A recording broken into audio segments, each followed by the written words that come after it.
Olá, eu sou Gerson Linden, estou falando aqui do campus do Seminário Concórdia e tenho hoje aqui uma visita muito especial, meu colega e amigo, pastor Alan Breda, pastor em Porto Alegre, na Congregação Cruz da Vila Floresta, e ele está aqui para uma conversa que nós queremos ter a respeito da participação do pastor Alan no Simpósio Internacional de Lutero, o 9º Simpósio Internacional de Lutero, que aconteceu aqui no campus do Seminário Concórdia, no início do mês de julho deste ano de 2023. O tema era Lutero e a política.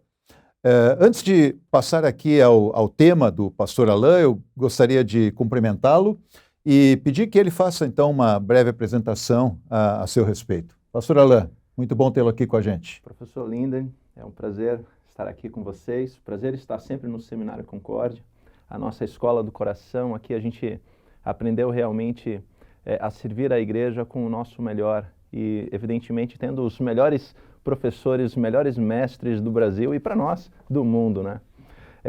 Professor Linden, eu sou natural de Nova Venécia, Espírito Santo, não é? Casado com a Daniela Berger Breda há quase 8 anos. E vim para o Seminário Concórdia, então, em 2016 e me formei em 2021, né?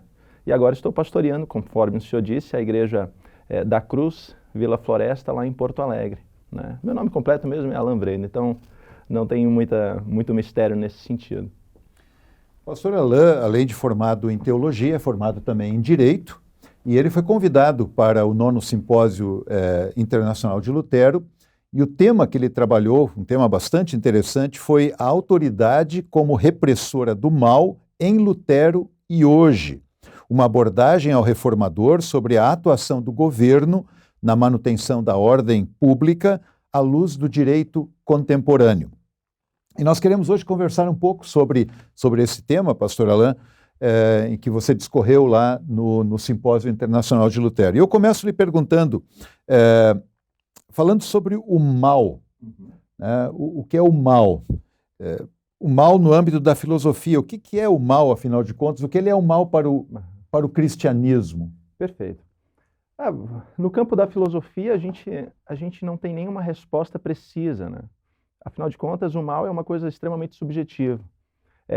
Quando eu estava fazendo a pesquisa para o trabalho, né, a fim de abordar justamente essa temática, né, que foi proposta, né, pelo simpósio, né, autoridade como repressora do mal, eu me vali do dicionário de filosofia de Stanford, e a partir de então eu percebi ali, através dessa pesquisa, que o mal pode se dividir tanto no sentido amplo como no sentido restrito, e no seu sentido amplo pode abordar tanto desastres naturais, coisas nesse sentido, né, alheios à participação humana, e também o mal no sentido moral, ou seja, que contempla exatamente a participação do homem, né? E claro, no sentido restrito seria justamente aqueles casos, eventos ou pessoas que acabam resumindo nas suas próprias, enfim, nas suas próprias pessoas, né, naquilo que praticaram, o mal, como é que eu posso dizer, né? O mal no seu sentido mais cruel. A gente pensa sempre no Hitler, né, coisa nesse sentido.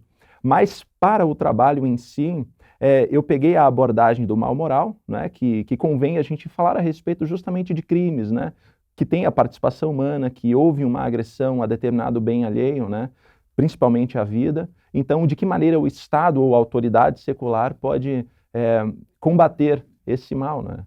Isso no sentido filosófico, claro. No sentido cristão, o mal é tudo aquilo que vai contra os propósitos de Deus para nós.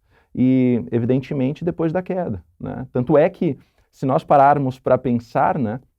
Aliás, o próprio Lutero diz isso, a existência do Estado ou autoridade secular adveio justamente pós-queda, porque até então o mal não existia. Então, uma desobediência de Deus, um afastamento de Deus, praticar aquilo que não é próprio de Deus, isso na esfera cristã é o mal. De uma certa maneira, a própria existência do Estado tem a ver com o mal como uma maneira de reprimir o mal, não é verdade? Uhum. E isso nos remete ao tema até do próprio simpósio, né, quando se falou de Lutero e a política.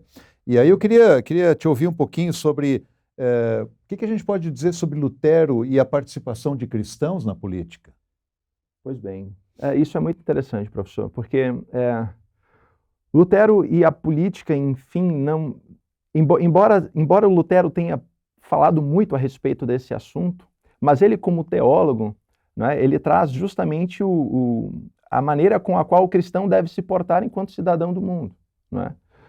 E claro, debaixo das misericórdias de Deus, sabendo da redenção conquistada por Cristo. Né? Então, vivendo essa religiosidade e esse amor em favor do próximo. Agora, quanto justamente à participação do cristão no governo ou na esfera política, talvez a gente devesse dizer que Lutero defende que os cristãos participem, desde que sejam convocados, né, ou intimados até por uma questão própria de um pedido de alguém, né? Ou seja, sempre voltando-nos à doutrina da vocação. Então, se existe ali um desejo por parte da sociedade de que alguém represente os anseios do povo, então é próprio de um cristão também aceitar esse convite ou esse chamado a fim de servir o próximo em amor. E claro, a gente pode ampliar, até sendo, quem sabe, um pouco polêmicos, né, a participação de um cristão até mesmo em contextos de guerra. Né? Será que isso convém? Né? Podemos dizer até que sim, né?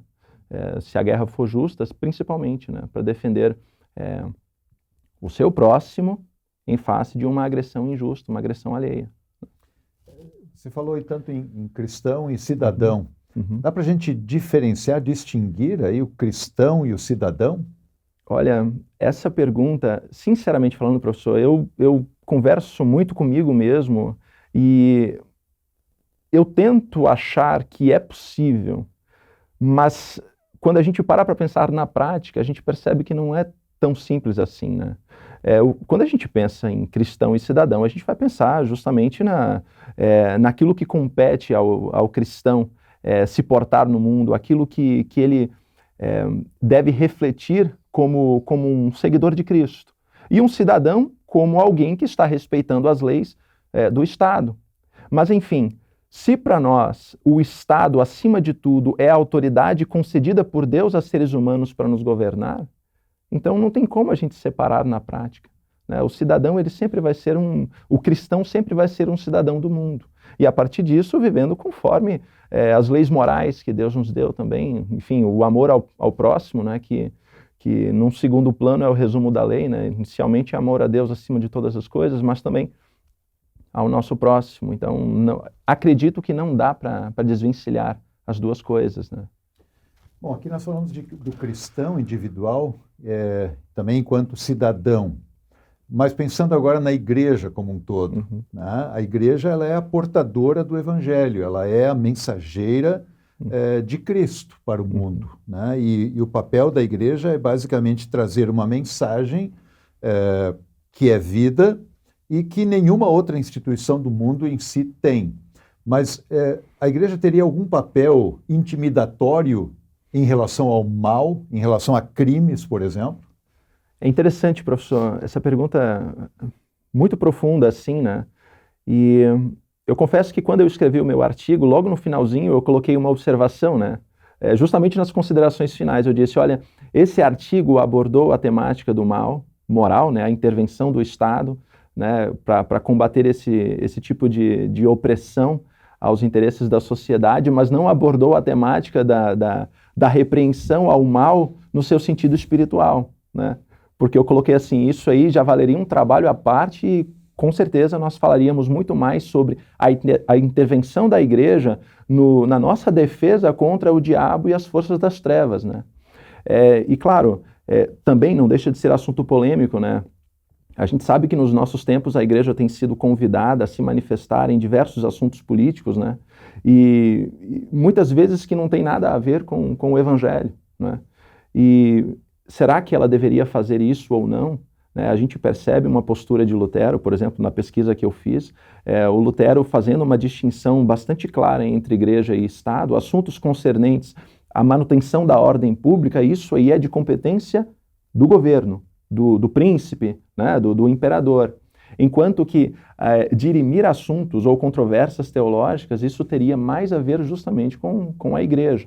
Né? Então, Por que a igreja deseja se imiscuir, deseja invadir a competência do Estado, se ela mesma não gostaria que o próprio Estado invadisse a sua própria seara, aquilo onde ela tem que atuar, né? Então, qual é o papel da igreja na repressão ao mal? Ora, seria melhor que ela ficasse, pelo menos acredito que seja a opinião de Lutero, de acordo com a minha pesquisa, e também a minha própria opinião, né, de que a igreja ficasse no âmbito espiritual, né? E se eventualmente precisasse se manifestar politicamente, que seja amparada, né, por aquilo que ela própria depreende da teologia dos 10 mandamentos, né? Então, é aquilo que for realmente imoral, né, e que ela precise manifestar a sua voz profética, então que ela o faça, mas respeitando, claro, o poder secular, né? O poder legislativo, por exemplo, ou judiciário, né? que trabalham essa temática, né? da defesa àquilo que uma sociedade, né, entende por valioso demais para ser protegido, ou não. Este, sem dúvida, é um assunto, tu mesmo mencionaste, um assunto um tanto polêmico, né? Existem opiniões muito distintas entre teólogos, entre cristãos, quanto ao papel da igreja. Um outro assunto muito polêmico, que tu tocaste nele na tua palestra no simpósio de Lutero, foi sobre a pena de morte. E aí a pergunta que a gente poderia fazer, até refletindo a partir de Lutero, a partir da palavra de Deus, das reflexões de Lutero sobre a palavra de Deus, seria correto, seria bom, seria prudente, enfim, ter a pena de morte num estado contemporâneo que nós vivemos? Essa pergunta é muito difícil, professor. Olha, quando a gente olha, amparados em Lutero, né, a gente olha, por exemplo, a maneira com a qual ele aborda essa questão, né, de autoridade secular nos defender, inclusive com a espada, né? E daí a gente pensa o que é próprio de uma espada, né? Infelizmente, ou felizmente, a depender do contexto, é ferir para proteger, né? E claro, pode ser usado também para ferir num sentido negativo, completamente negativo, de abuso de autoridade ou mesmo de criminalidade, né? Mas quando Lutero aborda a questão da espada, que está na mão da autoridade secular, do Estado, né? Para exercer então o seu poder de polícia e reprimir o mal, então a gente, só por esse linguajar, a gente já percebe que Lutero não é contra a pena de morte. E claro, um olhar bastante simples para a Escritura Sagrada, e a gente vai ver essa teologia muito claramente em Romanos 13, não é? E também, logo depois do dilúvio, né, nosso Deus ali vai dizer para o Noé, né, ou melhor, todo aquele contexto ali, né, de que se um ser humano tirar a vida de outro, seu sangue, né, vai ter que ser derramado também, né? E a gente vê as leis mosaicas também trazendo a possibilidade de pena de morte. Então, se ela é contra os princípios de Deus, nos parece, como teólogos, não parece que não. Mas, se ela deve ser aplicada num contexto moderno, contemporâneo, como nós estamos vivendo, é interessante que esse assunto, professor, dentro da esfera jurídica, ele foi debatido com tanto empenho nos últimos séculos. Existe até um autor muito importante, chamado Cesare Beccaria, com sua obra prima, né, chamada Dos Delitos e das Penas, onde ele traz essa discussão sobre a pena de morte. Ele até elenca alguns tipos de penas que foram aplicados na Idade Média, muito cruéis, né? Coisa assim de pessoas serem amarradas cada um dos seus membros, tipo 4 cavalos puxando, né, as suas partes, né, os seus braços e pernas, e isso sempre à luz daqueles que estão ali assistindo, né? Será que no nosso contexto tão evoluído de direito, enfim, de sociologia, de filosofia, será que a gente precisaria da pena de morte ou não? Olha, se ela é bíblica ou não, isso não é nem a questão agora, né? Porque nos parece que sim, mas não é necessariamente porque algo foi aplicado na Bíblia e acordado pelo povo de Deus que nós devamos aplicar hoje também, né? E me parece que nós temos outros tipos de penas que poderiam substituir a pena de morte, né? Lutero não diz que sim ou que não, né? Ele através da sua argumentação, parece que concorda com essa ideia. Mas se, por exemplo, no Estado alemão não houvesse a pena de morte, acredito que Lutero não buscaria implementá-la. É isso que eu quero dizer, né? Certo. Muito interessante. Até no Brasil não existe, né? Isso é constitucional, né? Sim. A não ser em um caso. Isso é bastante... muita gente não sabe, né? Bastante curioso. A Constituição Federal contempla apenas um tipo de pena de morte, né? Que é em caso de guerra declarada, por covardia. Então, por causa de uma agressão estrangeira, se alguém vier a ser convocado pelo Brasil para defender a pátria e por covardia não for, então essa pessoa vai ser penalizada com morte. Olha só, viu? Interessante. Esse é um dado que eu até desconhecia. Pois é. Até no Brasil tem pena de morte, mas... Enfim. Olha só. A gente vive num contexto que normalmente se caracteriza como um tempo pós-constantiniano, né? Quer dizer, no período antes de Constantino, então havia toda aquela questão da perseguição da igreja e pelo próprio Estado organizado, né? Nós hoje vivemos numa harmonia com o Estado, dá para dizer assim, em termos gerais, né? É interessante que o apóstolo Pedro chega a dizer na carta dele, e é um contexto em que ele está convivendo com o Império Romano, ele chega a dizer lá que se alguém sofrer por fazer o bem, é bem-aventurado, né? Então, nesse sentido, se alguém é perseguido por causa da sua fé, não reclame, né? Até se espera isso, de uma certa maneira, que venha a ocorrer, né? Que não seja perseguido por fazer o mal, vai dizer Exatamente. O Pedro, não?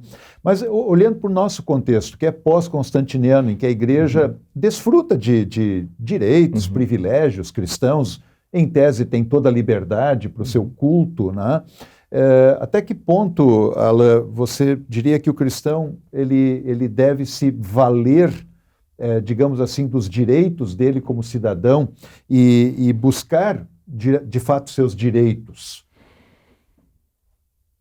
Bom, Lutero vai dizer que o cristão não deve buscar a vingança, né? E isso amparando-se, por exemplo, em Paulo, né? Enfim, também a passagem de Hebreus, né? Não, a mim pertence a vingança, eu retribuirei, diz Deus, né? Claro, citando o Antigo Testamento também, né? Lutero é bastante claro que o cristão não deveria ter esse interesse de reaver o seu direito, né? Por parte do Estado. Qual é a razão por trás, assim, no coração do reformador mesmo? A gente vai ter que perguntar para ele quando a gente chegar no céu, né? O que o levou a ter uma posição tão drástica, né? Porque nos parece, aliás, nós somos fruto do século XX, século XXI, então nos parece uma coisa muito natural entrar com um processo no fórum, né? Alguém te fez algum tipo de mal e você precisa ser ressarcido por isso, às vezes um acidente de trânsito, por que não, né?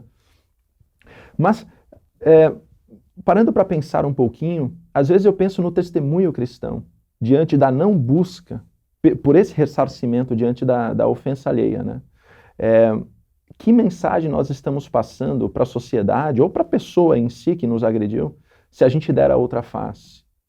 Se nós, de fato, agirmos como Jesus pediu que nós agíssemos, né? Olha, se alguém pedir para você entregar o seu casaco, entregue-o. De repente dê outra peça de roupa, inclusive. Pediu para andar 1 quilômetro, anda 2 com ele, não é?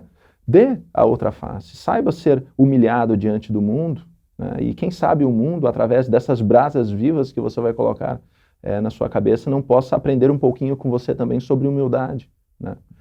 E por esse lado eu tento entender que de fato Lutero foi bastante sábio nessa abordagem dele. Eu não sei se, particularmente assim, professor, eu não sei se eu seria um adepto dessa ideia de que eu nunca vou me valer do Estado para pegar algo de volta, né, que me foi tirado. Mas ao menos é importante a gente refletir sobre isso, né? Aliás, querendo ou não, eu sou um fruto também na minha faculdade de Direito, então eu tendo a amar, né, o fórum, a amar essa ciência jurídica, né? E nos parece também, enquanto sociedade, que a gente precisa respeitar o nosso próximo e, se for necessário, também arcar com as consequências, né? Mas, assim, uma coisa é certa, né? Eu estava até me esquecendo. Lutero não é contra nós nos valermos do Estado em favor de alguém, não é? Então, se por amor ao próximo você precisa da atuação do governo na recomposição, né, daquele bem alheio que te foi tirado, né? ou melhor, tirado do próximo, então você pode usá-lo, né? Mas, claro, que bom que a gente está vivendo num momento tão pacífico, né? Que a gente pode fazer isso com muita tranquilidade. Mas enfim, acho que vale a pena a gente refletir nessa ideia de que, quem sabe, não seja o momento sempre de a gente ficar pedindo, né, a autoridade competente para nos reaver direitos, porque, enfim, é como diz Lutero na última estrofe do Castelo Forte, né? Se vierem roubar os seus bens, vida e lar, que tudo se vá, porque para nós não existe proveito nenhum nisso, né? O céu é o que nos espera. Talvez até são algumas distinções importantes, acho que essa é uma, né, de que você olha pelo próximo e luta pelos direitos do próximo, né? A outra é em que âmbito nós estamos sendo atacados ou ofendidos, também tem esse aspecto. Tem um autor, Yoder, e ele escreve sobre a política de Jesus, e é interessante que ele é um pacifista. E ele usa uma expressão, ele diz que deve-se ter um pacifismo sem passividade.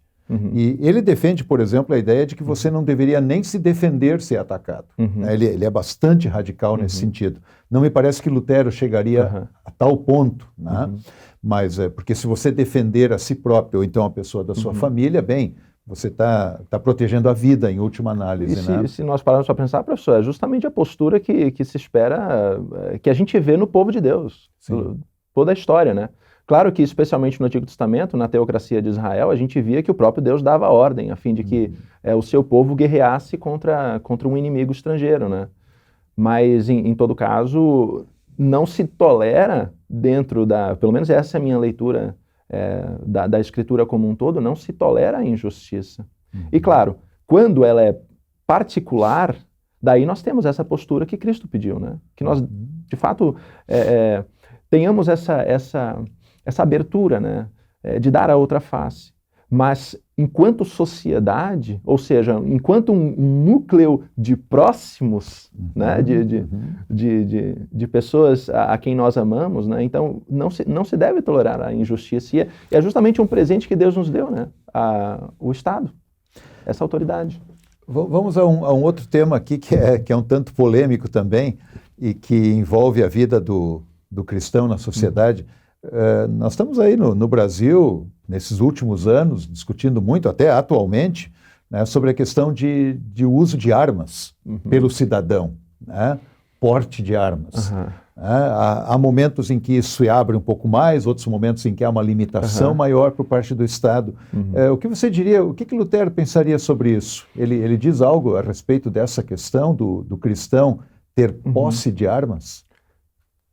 Eu não consigo me lembrar de nenhuma leitura, sabe, que eu tenha feito, professor, especialmente amparado, né, para essa apresentação no simpósio, de que Lutero tenha abordado esse tema, a não ser o uso de armas num contexto de guerra, né?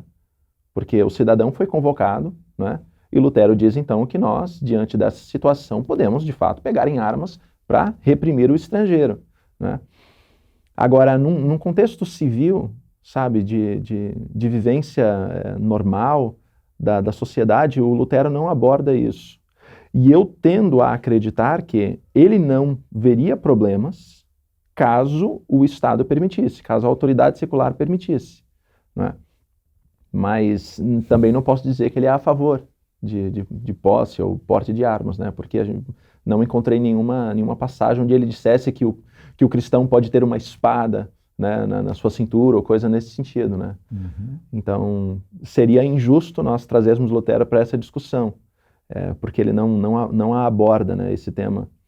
Mas, enfim, acredito que ele não veria problemas se aquele a quem compete a defesa do bem alheio, né, que é a autoridade secular, se ela delegasse essa função para você enquanto cristão e cidadão, acredito que Lutero não veria problemas nisso, desde que a espada não fosse usada para ele. Né? Certo. Claro, no contexto extremado eu também não saberia dizer, né? Como o senhor próprio disse, eu também tenho pelo menos esse sentimento de que Lutero não seria não teria esse lado extremo de nunca se defender, né? De nunca se valer da legítima defesa, que é uma coisa universal de todos os tempos, né? Mas enfim, não se valer da espada num contexto próprio, né? E sim, sempre em defesa do próximo. Eu tenho algumas perguntas ainda que eu queria trazer para ti, Alain, mas me ocorreu agora, até em cima dessa tua última fala, como é interessante, às vezes, quando a gente para pensar e tenta aplicar aquilo que Lutero viveu e escreveu numa realidade bastante diferente da nossa, ao nosso contexto. Né? Tem inclusive gente que acha que não se poderia aplicar muito diretamente por causa do contexto muito distinto que ele vivia do nosso. Né? Outros acham que, aliás, isso acontece na prática, das pessoas citarem Lutero e aplicarem diretamente a uma realidade hoje. Né? E também há aquela via, não sei se é uma via média, né, mas em que se diz que se deveria utilizar de princípios que Lutero, a partir da palavra de Deus, aplicou ao seu tempo, mas princípios que não mudam com o tempo, né, e que se aplicariam também a uma realidade contemporânea, século XXI, né, Com certeza. Um país democrático, enfim. Né, mas, em cima disso, essa pergunta, talvez Lutero possa nos ajudar. E quando um cristão discorda do governo, qual é que é a postura? Como é que Lutero nos orienta aí? Um cristão pode, por exemplo, praticar uma insurreição contra a ordem instituída? No seu primeiro comentário, professor, é interessante a gente ver que o Lutero tem uma mente muito, muito à frente do seu tempo, né? Então, ele, enfim, seus escritos abordam justamente essa temática da política também, né? Embora ele não seja um cientista político, né? E nem mesmo um jurista, até porque ele abriu mão dessa carreira para seguir a teologia, né?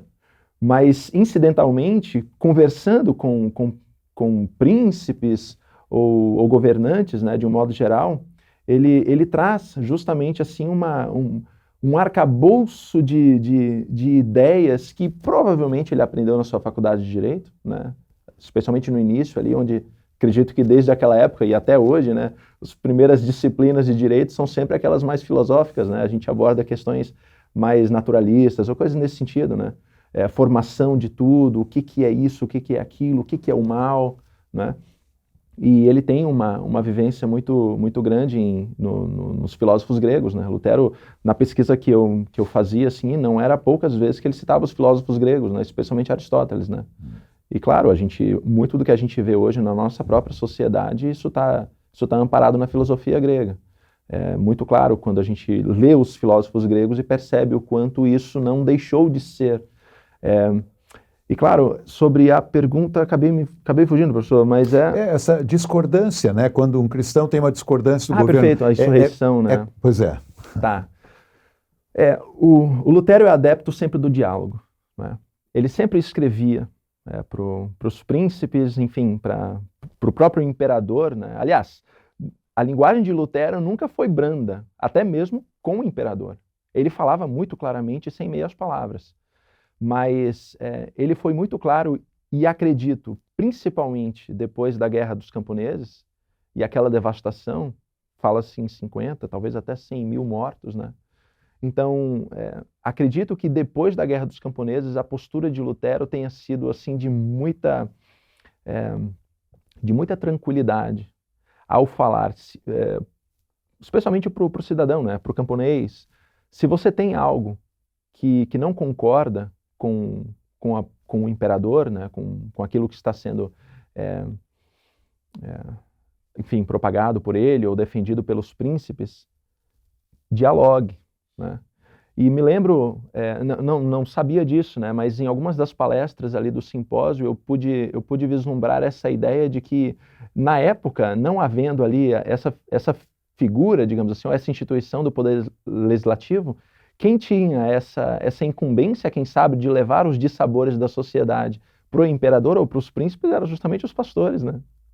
Então, caso você tivesse algo contra o governo, então que conversasse, através, inclusive, do seu próprio líder espiritual, que tinha acesso aos regentes, né, daquele determinado território, então levasse a sua enfim, aquilo que você acha que não está sendo feito corretamente, mas nunca insurreição. Lutero nunca foi adepto à insurreição. E apenas uma vez, se não me falha a memória, ele abriu a possibilidade de haver uma guerra contra o imperador. Isso na época que Filipe de Hesse, com a Liga de Smalcalde, né? Então, quando foi dito para Lutero, inclusive através de juristas, né, de que o imperador não estava compartilhando o seu poder, que é constitucional, para com os príncipes, né? O que ele deveria fazer de acordo com a lei da época.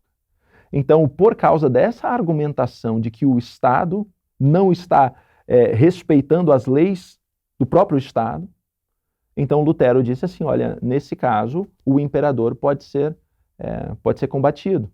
E foi até num contexto de defesa também, né? Então, estava havendo ali uma crescente, né, contra, enfim, a Liga de Smalcalde, né? Então, Lutero foi partidário dessa ideia de que nesse caso específico poderia haver não uma insurreição em si, mas, claro, uma defesa contra o próprio imperador, mas por motivos constitucionais, por motivos jurídicos, não, enfim, só por dissabores, né? Me chamou muita atenção, durante o simpósio, na sua palestra, também na palestra do Dr. Klaus Schwambach, em que foi pontuado como Lutero, em alguns momentos, ele buscou orientação em juristas, né? E você é formado em Direito, então, tanto em Direito como em Teologia, e nesse sentido acho que é um assunto que cabe muito aqui. Eu lembro que você comentou lá na sua palestra que, em muitos sentidos, o Lutero é um homem à frente do seu tempo, você mesmo colocou isso agora há pouco, e que muitos dos pensamentos de Lutero quanto à vida na sociedade são ratificados pelo direito contemporâneo. Eu queria que comentasse um pouquinho sobre isso. Eu até trouxe uma colinha aqui, professor. Vou pedir licença para abri-la, né? Cadê? Está aqui, ó. Eu até coloquei assim, olha, quando eu fazia a pesquisa, né, eu percebi, poxa vida, isso que Lutero está dizendo aqui agora, a gente pode ver defendido nos princípios que a gente estuda em direito constitucional, em direito penal, né? Por exemplo, princípio da reserva legal e proporcionalidade, né? Isso é próprio do direito penal. Reserva legal é quando a gente vê que só pode haver uma lei para punir alguém se essa lei for anterior ao crime, né? E foi feita pela autoridade competente. Então, a gente vê ali Lutero dizendo, olha, o príncipe, né, enfim, o regente pode reprimir o mal dentro do seu território, mas desde que se valha do direito para isso, né? E da proporcionalidade, aplicando sempre, né, a sua pena conforme o dano que foi causado, né? Não é pelo próprio entendimento subjetivo do príncipe, mas de acordo com o código da época, o código penal da época. Aliás, isso é até uma discussão interessante, né? Porque a Alemanha não tinha um código unificado penal ainda, né? E foi justamente ali depois da Dieta de Augsburgo que existiu ali o primeiro código unificado penal da Alemanha, que foi chamado de Constitutio Criminalis Carolina, né? Foi promulgado em 1532, mas ele foi discutido inclusive na Dieta de Augsburgo, né? Partes da sua composição. Enfim, então, o princípio da proporcionalidade. O juiz, no caso o imperador e os seus, né, não pode aplicar uma pena desde que essa pena não fira bens maiores do que o dano que foi causado pelo infrator, né? Também Lutero fala sobre equidade, ou seja, essa ideia de que dentro da sociedade você deve trabalhar as diferenças do seu povo conforme as suas necessidades, né? Então, não é necessariamente o princípio da isonomia, né? Que todos são iguais, mas a equidade é entender quais são as dificuldades de cada grupo, né? E agir conforme as necessidades desse grupo, né? Mesmo que isso que essa atitude seja um pouco diferente daquilo que você fez para esse outro grupo, que não precisava de tanta atuação, de tanto carinho por parte do governo, né? Então a gente vê Lutero falando sobre o princípio da equidade, princípio também da suspeição e impedimento, ou seja, o juiz ele não deve julgar processos que ele tem algum tipo de vínculo, seja um vínculo, enfim, afetivo, né? Seria o caso da suspeição, né? Ou até impedimento. Né? Como é que ele vai julgar uma causa onde uma das partes, por exemplo, é algum familiar dele, né? Então a gente vê Lutero falando sobre isso. A gente vê também Lutero falando sobre respeito à propriedade privada, que é um princípio, ou melhor, que é um direito humano de primeira geração, né? Ou primeira dimensão. Respeito também à educação, aliás, um fomento à educação, que é um direito próprio de segunda geração. Aliás, não vamos entrar muito nesse tema difícil, né? Mas a parte do desenvolvimento dos direitos humanos também, isso foi abordado na minha palestra um pouquinho, né? Isso é próprio de direito constitucional, e a gente vê Lutero também trabalhando essas temáticas, né? Muitos na sua obra. Garantia da paz, isso é bastante universal. Lutero falou muito, inclusive na época da guerra contra os turcos, né? Então, a necessidade de os príncipes e o imperador defender o seu povo, que é um direito humano de terceira geração, né? Então, Lutero é muito à frente do seu tempo, né? Embora talvez ele não... Claro que ele não sabia, né, o que está se passando agora, né? E, obviamente, o nosso direito também partiu da antiguidade, partiu da Idade Média, do direito romano, coisa que Lutero já tinha conhecimento também. Mas quando a gente diz que ele é à frente do seu tempo, é porque ele fala com uma clareza tremenda, como se ele fosse de fato um humanista, né? Não confundindo com um partidário de Erasmo de Roterdã, né? Mas humanista no sentido mais amplo, né? Ele defende realmente o ser humano, porque o ser humano é a criatura principal de Deus, né? A coroa da criação. Então, quando Lutero está falando sobre essas coisas, ele fala como um jurista moderno, assim, né? Mas sem usar aqueles palavrões, né, do âmbito jurídico, né? Ele é muito claro. Muito bom. Eu estou aqui conversando com o pastor Alain Breda, pastor da Congregação da Cruz, do bairro Floresta, em Porto Alegre, que foi um dos palestrantes do 9º Simpósio Internacional de Lutero, que tratou sobre Lutero e a política. E o pastor Alain falou sobre o Estado como repressor do mal, e um tema bastante rico, né? Nós aqui pudemos conversar um pouco sobre esse tema e desdobramentos, mas eu queria ainda, antes de encerrarmos, pastor Alain, lhe dar a oportunidade de algum destaque ainda que nós não tenhamos conversado, né? Do seu estudo, do seu preparo para a palestra, alguma coisa que tenha ficado assim que você julga interessante destacar? Olha, o que eu julgo destacar nesse momento, professor, é que de fato foi assim, foi um convite muito carinhoso, né? Que quando eu li assim a carta escrita pelo professor Bus, né? Então eu fiquei muito surpreso com esse convite e pensei se eu deveria ou não aceitá-lo, né? E claro, ninguém sabe disso a não ser nós dois, né? Conversei com o senhor também sobre isso.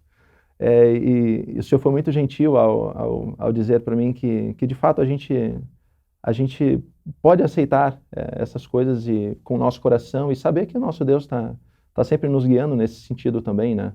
E estamos aí para servir. Então eu fiquei muito surpreso. Em alguns momentos eu pensei que eu não seria capaz, né? Especialmente chegando ali os últimos meses, assim, os últimos 3, 4 meses e para finalizar, né, o artigo. E eu pensei, poxa vida, será que eu vou conseguir, né, abordar essa temática em frente de tantas pessoas ali gabaritadas, né, tão inteligentes, doutores, professores, né, gente que a gente respeita com o extremo da nossa alma, né? Mas foi muito gratificante, assim. Da parte do assunto, né, abordado, da política, né, acho que a única coisa que a gente deveria dizer nesse momento, né, além de estudar Lutero, né, propor isso para o nosso ouvinte, e, enfim, nos valermos sempre dessa postura cristã da humildade, né? Se tem uma coisa que a gente aprende em Lutero, com essa temática da política, que o cristão ele precisa agir dentro da sociedade sempre amparado pelo amor e debaixo também do próprio interesse daquele que é o seu governante. Então, se ele tiver de agir, que seja então conforme o pedido do próprio governante, não por conta própria, porque não se deve fazer justiça com as próprias mãos. E claro, né, uma coisa que ficou muito evidente, não apenas na minha pesquisa, mas eu pude perceber que isso foi trabalhado por todos os demais palestrantes também, né, especialmente aqueles que realmente se aprofundaram em Lutero, né, que a gente tem de ter essa postura de dar a outra face, né, de que não se espera do cristão a busca pela vingança, né. Acho que era isso, né. Muito bem, excelente. Muito obrigado, pastor Alain, pela gentileza de primeiro ter aceito o convite para o simpósio. E como já foi lembrado, o pastor Alain falou em artigo. As palestras do simpósio de Lutero são publicadas, elas têm sido publicadas, os simpósios anteriores tiveram suas palestras colocadas em livro, e esse simpósio particularmente terá as palestras publicadas na revista oficial do seminário, a revista Igreja Luterana, que estará disponível, inclusive online, para todos aqueles que quiserem ler, refletir e crescer com esses estudos tão importantes que foram apresentados. Então, muito obrigado, pastor Alain. Um prazer. Também pela sua gentileza de estar aqui conosco hoje. E obrigado a você que está nos assistindo, e fique ligado aí no podcast do Seminário Concórdia. A bênção de Deus para todos.